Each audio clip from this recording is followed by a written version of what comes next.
Hi guys, this is FD465.tv once more back with another video, and today we are going to dive into Pangolin DEX. It's an Avalanche DEX. If you are new, thank you very much for dropping by. We appreciate your support. Please, before you leave, don't forget to click like and subscribe. As well as smash that notification bell. If you're a returning viewer, I appreciate every single one of you guys. Thank you very much for keeping the channel going. Let's keep moving ahead and let's try and grow our channel. So let's spread the word. What I'm going to share with you here, guys, is not financial advice. These are just my own opinions regarding my own approach and the way I view cryptocurrency space and the current market condition. Now, Pangolin, what is Pangolin? Pangolin, a Uniswap clone, is a multi-chain decentralized cryptocurrency exchange or DEX on the Avalanche network. Through advanced tooling, deep liquidity, and smooth onboarding, Pangolin offers easy swaps and great experience for projects and traders alike. Pangolin uses the proven concept for automated market makers or AMMs. Pangolin claims to be aiming to create a chain-agnostic exchange utilizing blockchains with low transaction costs, high transaction speed, and the bridge infrastructure for a cross-chain future. As a sign of things to come in the near future, the PNG token was recently listed on the Coinbase exchange just over a week ago, which saw the PNG token reach a local high of around 11.5 cents following the Coinbase listing. However, it has retraced to just above 7 cents since, in line with current market conditions. In addition, Pangolin offers the following tools to both users and developers alike: token swaps, liquidity pools, yield farming, portfolio tracking, watch lists. You can add tokens to a watch list and track it on the Pangolin DEX app. There is also a tool for in-app news, super farms for multi-token rewards, limit orders on all pairs, and the Pangolin DEX also offers what is calling a DAS, DAAS, DEX as a service, where projects can directly integrate Pangolin's DEX widget into their decentralized application. As part of Pangolin's multi-chain DEX strategy, it intends to create native PNG tokens for each blockchain network it integrates with in order to benefit from deeper liquidity and a higher total value locked. Partnerships with other projects are also a key component of the strategy to embed Pangolin in different chains, and these will aptly be referred to as franchises. One such franchise in operation is the Pangolin Songbird on the Flare network. For more on Pangolin's Songbird franchise, please follow the link in the description. Once you're down there, guys, don't forget to click like and subscribe, as well as smash that notification bell. Anyway, as part of our DYOR risk evaluation, we consider a crypto project's strength and risk level by applying 13 elements which focus on decentralization, security, scalability, interoperability, project team, use cases, social media presence via Twitter, and social media presence via Discord. We also review a project's tokenomics, where we dive into the coin and token issuance, including token distribution. As for Pangolin, on decentralization, Pangolin Automated Market Maker is a permissionless crypto exchange where anyone can swap, stake, farm for liquidity, and so much more. Pangolin is based on Avalanche network, which has thousands of nodes that secure the network. It is, however, yet to be seen how the franchise model will work and whether each franchise will retain the same level of decentralization. When it comes to security, Pangolin's underlying software was audited by Halbon, a reputable auditing company, alongside separate audits carried out for the Uniswap version 2 software, which Pangolin is a clone of, as well as Avalanche's own security audits. While it is possible that Pangolin and or some of his products may be exploited in the future, to date there has been no hacks reported, so you could safely claim that it is relatively safe. What about interoperability? This is where a project is working across its own boundaries, reaching out and working with other blockchains or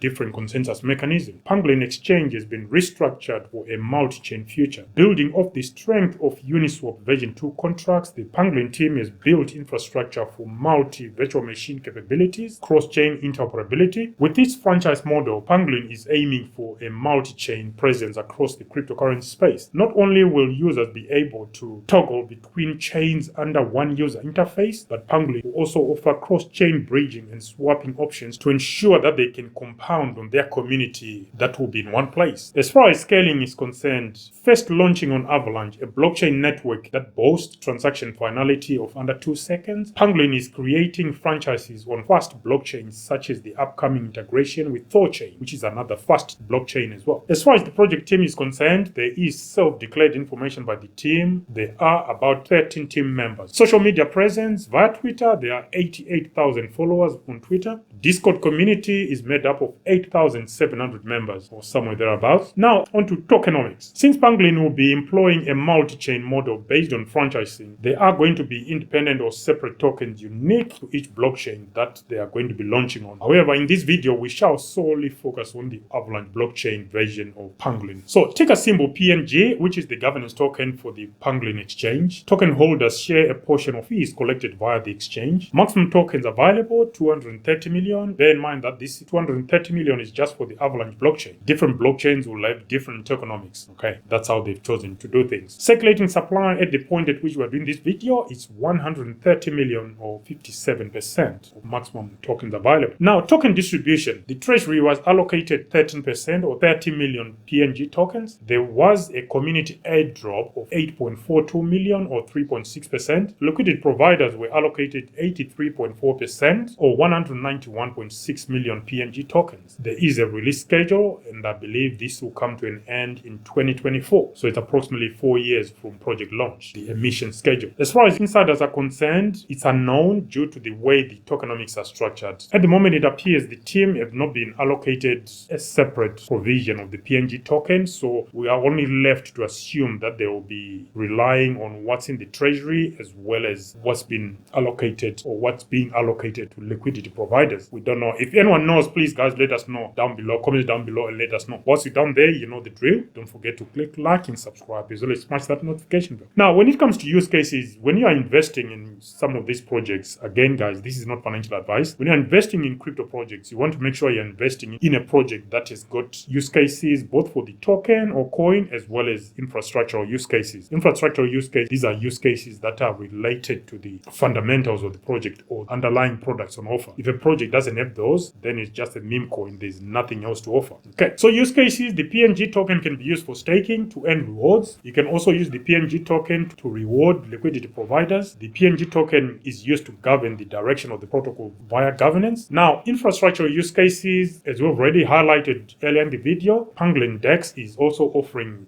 DEX as a service, which they are referring to DAS, DAAS. It's also been designed as a multi-chain DEX, which means it will facilitate multi-chain swaps. Users can also track their portfolios using the Pangolin DEX widget. Okay. In addition, if you watched our last video titled "What DEXs May Be Missing," where we were comparing Cardano DEXs to some of their rivals on Solana and on Avalanche, you will have come to the realization that as a DEX, Pangolin offers a lot more features compared to some of its rivals of a similar size and from competing layer 1 blockchain. It's just something to be aware of. So it might look like a tiny project right now, but what they are offering, we do believe they are punching above their weight. So some of the things we looked at when we looked at some of the features that are being offered by Pangolin were the ability to swap native assets, which they do. They also facilitate or they allow users to place limit orders. There is cross-chain swap. There is a function via, I think it's Moonpig, could be something else. I do believe it's Moonpig, but it doesn't work for my jurisdiction, where you can buy tokens on the Pangolin DEX using fiat. There's a fiat on ramp mechanism. You can stake the PNG token. You can also provide liquidity to earn rewards as well as perform or take part in farming. The Pangolin DEX also supports stable coins, which is positive because there are some DEXs out there like the ones on Cardano. Currently, they do not have a stable coin to support, which makes it quite tricky when you are swapping on Cardano. The governance function on Pangolin is already functional in contrast to some of its rivals where they are still in testnet, and they also incorporated protocol analytics. So it's quite loaded for such a small project. This is one to watch in our view. This is one to watch. You need to keep watching this one here. It might not be the right time for you to do it now, but as some of you might already know, we have Pangolin in our 2K to 100K portfolio challenge. But I can also state at this moment in time that I do hold the PNG token as part of my private portfolio. So there you go. And my private portfolio is not part of my public portfolio. It's something that I've been working on that portfolio since I joined. The public portfolio, we only launched that, I think the first one we launched around June or around June, July time, just to share some of our moves and some of our strategies with our community. And we try and perform updates on a weekly basis. If you want to follow us to be able to catch that, then you need to subscribe. Don't forget to click like and subscribe as well as smash that notification bell, because when we post, it might be that you want to make a move based on our YouTube YouTube content. But for those who follow us on Twitter, we're available on Twitter. Our Twitter handle is right here on the screen. Those who follow us on Twitter, they are also exposed to some time-sensitive content that we post from time to time, including one project that we have now made a move into. We did a DYOR risk evaluation video about a week ago, and we also announced when we made a move. So there you go. It always pays to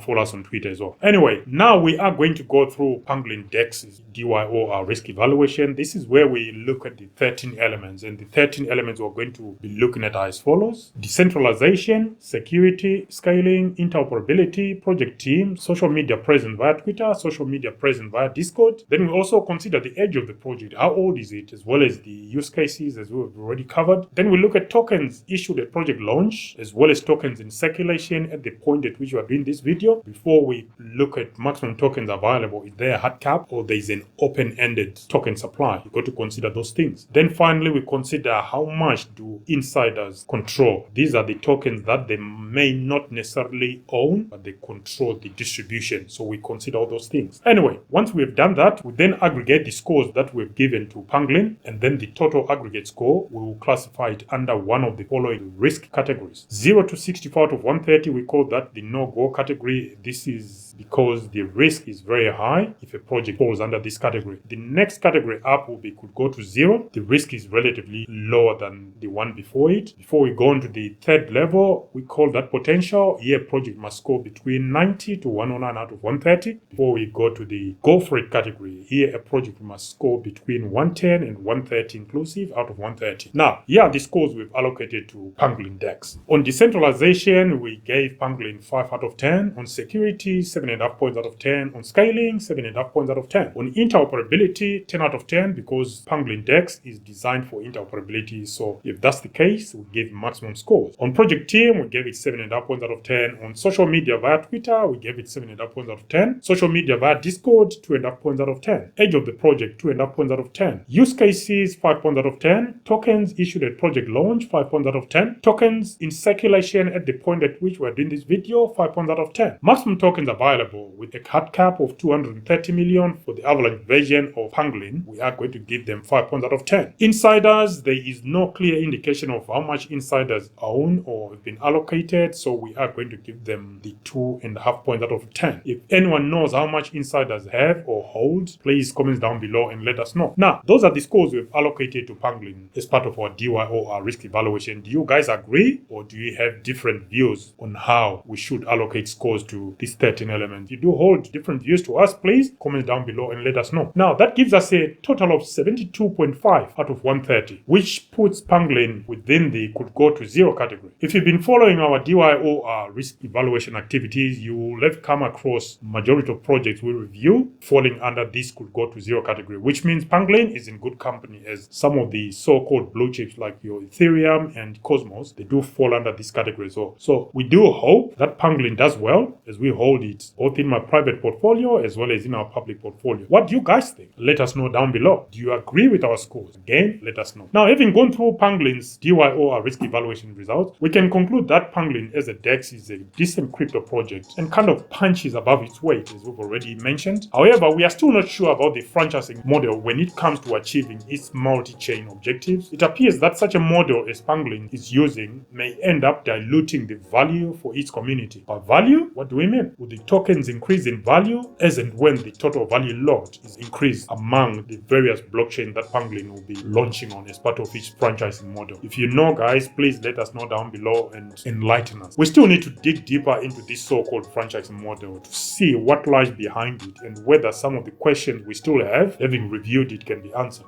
For transparency, like I've already said, I do hold PNG token as part of my private portfolio, and we also hold the PNG token as part of our 2K to 100K portfolio challenge. The next weekly update is coming by the weekend. You'll have it. So again, click that notification bell so you don't miss out when that comes up. Okay, question for you guys. Do you have an open position for Pangolin's PNG token, and how long have you been invested in Pangolin? Following the Coinbase listing that took place about a week ago, did you take any profits, or you are still hodling until the next bull run or beyond? Maybe you're holding for the long term. I don't know. Do you hold different views to our own with regards to Pangolin? Again, let us know down below, guys. Until next time, this was your host, FD for Sage5.tv signing out. Bye for now.